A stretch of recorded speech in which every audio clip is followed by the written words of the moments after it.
विद्यार्थी मित्रांनो, मी शुभांगी पवार तुमचं पुन्हा एकदा सहर्ष स्वागत करत आहे आपल्या आवड शाळेच्या यूट्यूब चॅनेलमध्ये। तर बघा, आज आपल्याला हातच्याची बेरीज बघायची आहे। थोडीशी अवघड आहे बाळांनो, पण तुम्हाला जर तुम्ही लक्ष देऊन पाहिलात हा व्हिडिओ तर तुम्हाला एकदम सोपं वाटणार आहे। तर हातच्याची बेरीज आपल्याला करायची आहे। त्याच्या अगोदर आपण एक अंकी संख्येची बेरीज, दोन अंकी संख्येची बेरीज पाहिलेली आहे। आता आपण हातच्याची बेरीज पाहायची आहे। तर बघा, ही संख्या दिलेली आहे 54 + 28। कसं आपण याचं वाचन करतो? 5.41 + 2.81। तर पहिल्यांदा आपल्याला असं एक दशकाचा कप्पा आणि एक एककाचा कप्पा आखून घ्यावा लागतो आणि आखल्यानंतर इथं वर जी जागा आहे ती जागा हातचा देण्यासाठी ठेवायची असते। असं पहिल्यांदा आपल्याला आखून घ्यावं लागतं। आपण पहिला त्याची मांडणी करून घेऊया। 5.41 हे बघा, 5.41 अधिक चिन्ह आहे, इथं आपण अधिक चिन्ह द्यायचं। 2.81 2.81 म्हणजे दशक दशकाच्या कप्प्यात लिहायचा, एकक एककाच्या कप्प्यात लिहायचा, अशी आपण मांडणी केलेली आहे। आता आपण बेरीज करूया। हातच्याची बेरीज कशी असते ते आता आपण बघायचं आहे। तर कधीही बेरीज करताना नेहमी एककाच्या साईडने बेरीज करायची असते। एककाची बेरीज करायची आणि मग दशकाची बेरीज करायची असते, कारण एककामध्ये एकच संख्या लिहायची असते। दशकामध्ये आपण फक्त जरी आपलं 2 संख्या आलं तर आपण लिहू शकतो, त्यामुळे आपल्याला एककाच्या साईडनं आपल्याला मोजावं लागतं। बघा, आता इथं 4 आहे, इथं 8 आहे।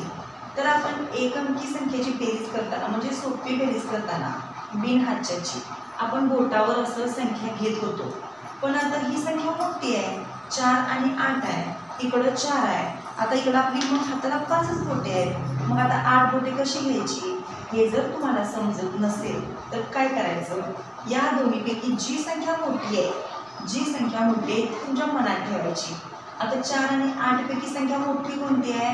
8 ही संख्या मोठी आहे, तर ती मोठी संख्या आपल्या मनात ठेवायची 8। आणि ही 4 संख्या आहे, 4 बोटे काढायची, लहान संख्ये एवढी बोटे काढायची, मोठी संख्या मनात ठेवायची। आणि आता मनात संख्या ठेवलेली कोणती आहे? 8।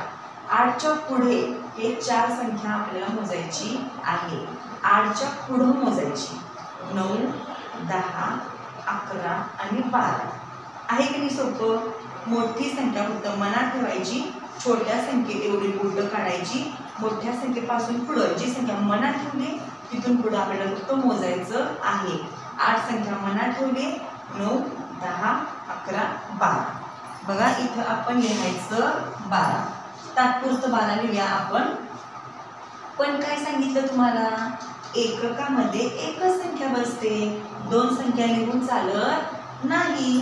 मग आता यामध्ये दशक कोणता आणि एकक कोणता? तर नेहमी इकडची संख्या जी असते ती एकक असते आणि इकडची संख्या जी असते ती दशक असते। मग आता आपल्याला काय करायचं आहे? एकक कोणता आहे यामध्ये? तो एकक इथंच ठेवायचा आहे। आणि दशक कोणता आहे? हा दशक आहे। तर ही जी संख्या आहे ती आपल्याला कुठे न्यायची आहे? दशकाच्या इथं वर न्यायची आहे। ही संख्या आपल्याला दशकाच्या कप्प्यात न्यायची आहे। हाच एक आपण इथं घ्यायचा आणि पुन्हा ही सगळी संख्या आपल्याला मोजायची आहे। दशकाच्या कप्प्यातल्या संख्या आपल्याला मोजायच्या आहेत। आता आपण पहिल्यांदा हे 5 आणि 2 मोजूया। 5 आहे, 5 खाली आहे 2, 5 आणि 2 किती झाले? 1, 2, 3, 4, 5, 6, 7 7 संख्या झाल्या। पण बाळांनो, हातचा मोजायला विसरायचं नाही। त्या 7 मध्ये आपल्याला हा 1 मिळवायचा आहे। मग 7 नंतर किती येतं? 8। आपल्याला मग याच्यामध्ये लिहायचं आहे 8। समजलं का आपण काय केलं? इथं जे उत्तर आलं होतं त्यातली एकच संख्या, एकक संख्या इथं लिहिली आणि ही जी दशक संख्या आहे ती तुम्ही नंतर अशी पुसू शकता। तो एक अंक जो आहे तो आपण काय केला? इथं वर घेऊन गेलो, तो अंक आपण इथं वर घेऊन गेलो आणि ह्या सगळ्या संख्या आपण मोजलेल्या आहेत। बघा, मी तुम्हाला सगळं पहिल्यापासून सांगते। पहिल्यांदा इथं आपण संख्या मांडून घेतल्या बाळांनो।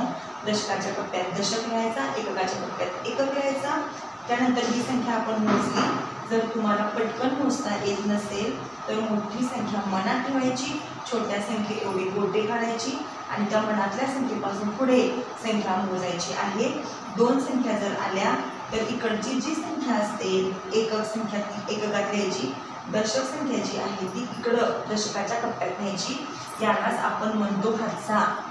या संख्येला इकडं जी संख्या येते, इकडं 2 संख्या आल्या तर त्यातली एक संख्या इकडं दशक संख्या लिहावी लागते, त्यालाच आपण हातचा म्हणतो.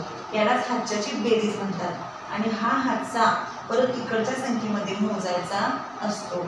अशा प्रकारे आपण आज एकच उदाहरण घेतलेलं आहे.